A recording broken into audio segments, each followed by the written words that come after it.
La présidente du groupe interparlementaire d'amitié France-Ukraine, sénatrice de la Nièvre, Madame Nadia Sologub. Merci d'être avec nous aujourd'hui. Merci beaucoup, Monsieur le Président. Mesdames et Messieurs, chers collègues, c'est un grand honneur pour moi d'être parmi vous ce soir en tant que présidente du groupe interparlementaire d'amitié France-Ukraine. Merci beaucoup pour votre invitation. Et je dois dire, Madame, qu'il est très difficile de parler après vous, tant vous avez été courageuse dans votre intervention. Notre groupe d'amitié est pleinement mobilisé en soutien du peuple ukrainien. Nous avons reçu encore il y a quelques semaines au Sénat Ruslan Stefanchuk, président de la Rada ukrainienne. Mais nous avons reçu également, dans nos auditions diverses, Alexandra Matviïchouk, qui dirige l'ONG Centre pour les libertés civiles et qui a reçu en effet le prix Nobel de la paix en 2022, conjointement avec l'ONG russe Mémorial et l'opposant dont vous nous avez parlé, Ales Bialiatsky. C'est un symbole très fort qui incarne la résistance conjointe d'hommes et de femmes ukrainiens, russes et biélorusses face à l'envahisseur Poutine.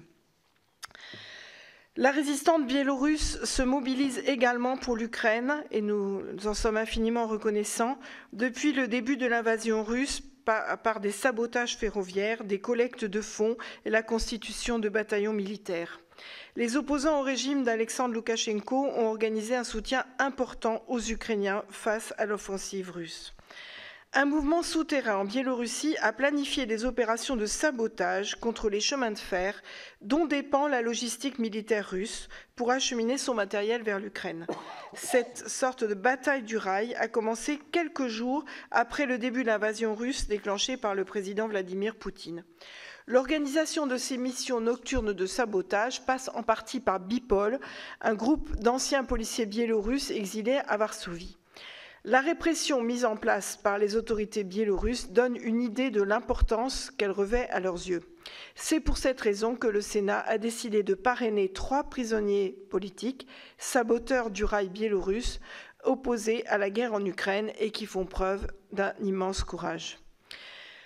Ancien militaire engagé dans les services de transport, Ale Malchano, excusez-moi pour la prononciation, que j'ai l'honneur de parrainer, a été arrêté le 4 mars 2022 à Svitogorsк pour avoir mis le feu à une cabine relais à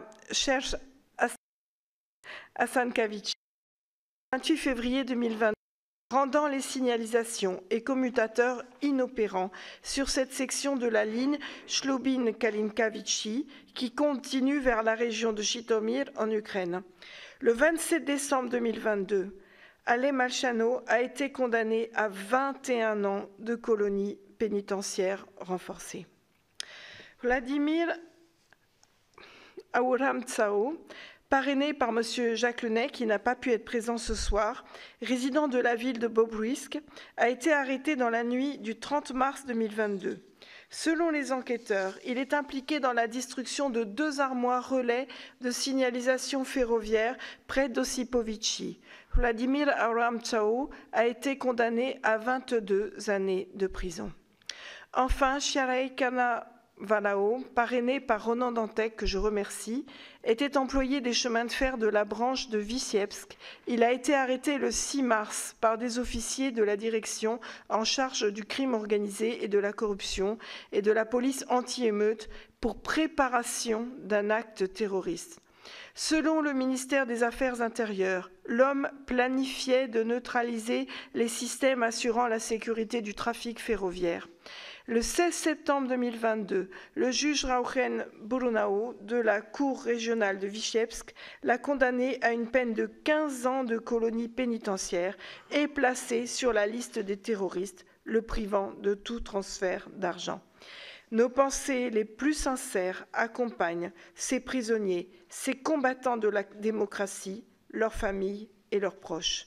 Mes chers collègues, permettez-moi d'assurer nos amis biélorusses du soutien indéfectible du groupe France-Ukraine du Sénat dans leur combat pour la liberté. Je vous remercie pour votre attention.